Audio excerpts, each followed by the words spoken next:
The Cold War has turned hot overnight. In the early hours of June 13th, Israel launched preemptive strikes on Iran.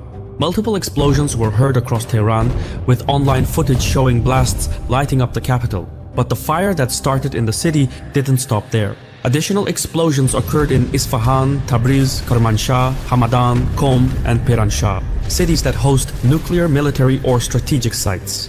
Separate strikes also hit the Natanz nuclear site, the Arak heavy water reactor, and the Parchin military complex. Satellite imagery, for instance, shows considerable but likely superficial damage at Natanz. Either way, the initial 24 hours have been nothing short of a disaster for the Iranians. Israeli jets are flying almost uncontested over Iranian airspace. Mossad operatives are roaming freely, launching drones and anti-tank guided missiles at key Iranian systems, all while Hezbollah remains on the sidelines. Already, multiple senior nuclear scientists and high-ranking military leaders have been killed. As was bound to happen, Iran responded harshly and launched waves of loitering munitions and ballistic missiles at Israel. Most of these were intercepted in the air, but some made it through. Tel Aviv was hit multiple times, and significant damage has been reported at Israel's Central Military Command Center. What we're seeing is unlike anything the region has witnessed before. The firepower unleashed makes Hezbollah and Hamas rockets look like toys by comparison. Meanwhile, Netanyahu has urged Israeli citizens to prepare for a prolonged conflict. And so it begins. When sirens replace speeches, war is no longer coming. It has arrived.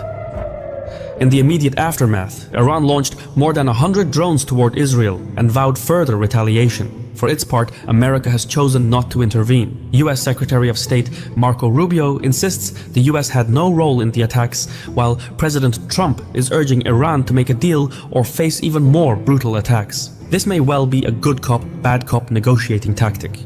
Around 260 media outlets reported on this story, most of them right-leaning. This is also how governments negotiate when they try to talk without saying things directly. They employ the media. But even so, reaching a deal now will be difficult. Among the casualties is Ali Shamkhani, a close confidant of the supreme leader and Iran's chief nuclear negotiator. As of this time, the full extent of Israel's attack on Iran is still unknown. The initial strikes appear to have targeted radars, air defenses, aircraft, and control towers, which paves the way for follow-up attacks on secondary sites. Israel's attention will now turn to the secondary targets of strategic and economic nature, such as ports, refineries, and missile factories. The Israeli military said as much when it described the operation as the first stage, signaling that more attacks could follow in the next few days, if not weeks. But even if Israel's next wave of attacks is tactically successful, dismantling Iran's nuclear program entirely would require direct American involvement. Without US involvement, Israel can't do it. At best, they might delay Iran's progress by 1 to 2 years. At worst, the strikes could backfire, prompting Iran to rapidly assemble a crude nuclear device as a deterrent against future attacks. Though Israel claims its goal is to take out Iran's nuclear program and prevent it from building a nuclear bomb, its actions suggest a deeper objective: regime change. All the Israeli attacks have so far targeted IRGC officials while avoiding the leadership of Iran's regular armed forces, which may be a calculated attempt at divide and rule. You see, the Revolutionary Guards and the regular military often operate at odds, with the IRGC holding dominance in both political and economic spheres. So, by degrading the IRGC, Israel may be trying to provoke internal friction, perhaps even encouraging the regular military to turn against the Revolutionary Guards in a bid for power. Tellingly, Israel's campaign is called Operation Rising Lion, which is likely a nod to the pre-revolution Iranian flag and suggests that regime change may be the ultimate objective. Whether that gamble pays off is another question entirely. Comparably, Tehran's strategy is also regime change, but through more legal means. The Iranians know they can't change Netanyahu's mind, but they might just be able to collapse his government by building up domestic pressure and triggering a vote of no confidence. To do this, Iranians will need to deliver maximum harm to Israel, but do so by focusing on infrastructure, military, and leadership targets while avoiding civilian sites as much as possible, which may be difficult in practice. and so the Iranians will want to launch waves of missiles at Israel day after day in the hope that it might lead to a vote of no confidence. This would be a political victory that helps Tehran save face and boost its position in future negotiations. But again, there is no guarantee that it would work. Regime change is less a strategy than a roll of the dice. The behavior of both Iran and Israel in the coming weeks will depend on a mix of military, political, regional, and strategic factors. Even a slight shift in one variable, like a US statement of support, could trigger ripple effects that drastically alter their next moves. In such a volatile moment, weak retaliation from Iran won't deter Israel, but a strong one risks drawing America into the war. That's precisely what Israel may try to provoke, escalating in hopes of pulling America in. By contrast, Iran will likely aim to respond in a way that shows strength and re-establishes deterrence while avoiding a wider conflict. What the Iranians will likely want are strikes that preserve an off-ramp for de-escalation, for example, by giving advance warning to the United States and regional countries. It took a similar approach during Operation True Promise in April 2024 when it launched a large-scale drone and missile attack on Israel, but avoided triggering a wider conflict. So, at this stage, it's a matter of sustainment versus escalation. Israel may have deflected much of Iran's first few waves of attacks, but its stockpile of interceptors won't hold out forever.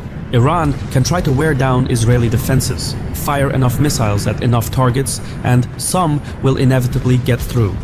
However, Iran will face attrition of its own. Drones are plentiful but relatively easy to shoot down.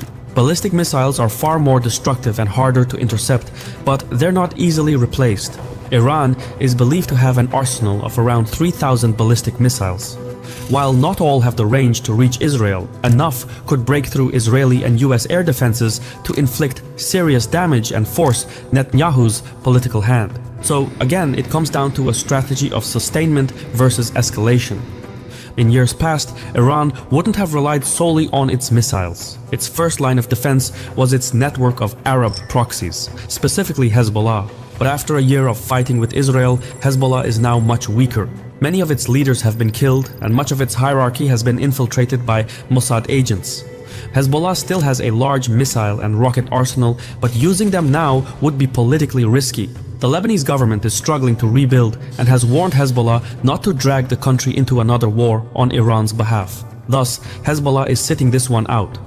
Alternatively, to re-establish deterrence, Iran could employ its proxies to launch a series of attacks on American forces stationed in Jordan, Syria, and Iraq.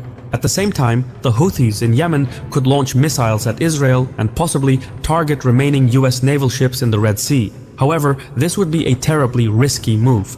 Directly attacking US assets could prompt retaliation against the Iranian leadership, something akin to the January 2020 assassination of Quds Force commander Qasem Soleimani. The end result could see the US Air Force doing even more damage than Israel's airstrikes. Another way for Iran to establish deterrence, and less expected, would be to strike US allies in the Gulf region. For example, Iran could use its proxies to attack oil facilities in Saudi Arabia like it did in 2019, or hit targets in the UAE as it did in 2022. Attacking the oil and gas infrastructure in the Gulf region, including ships passing through the Strait of Hormuz, would almost certainly cause oil prices to surge.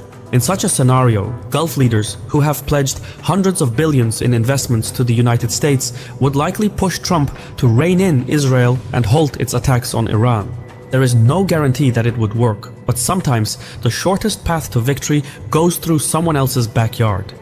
Having said that, any Iranian attack on Gulf Arab states, while possible, would likely end the improving diplomatic ties Iran has worked to build with those countries in recent years. So every form of retaliation carries some risk of blowback.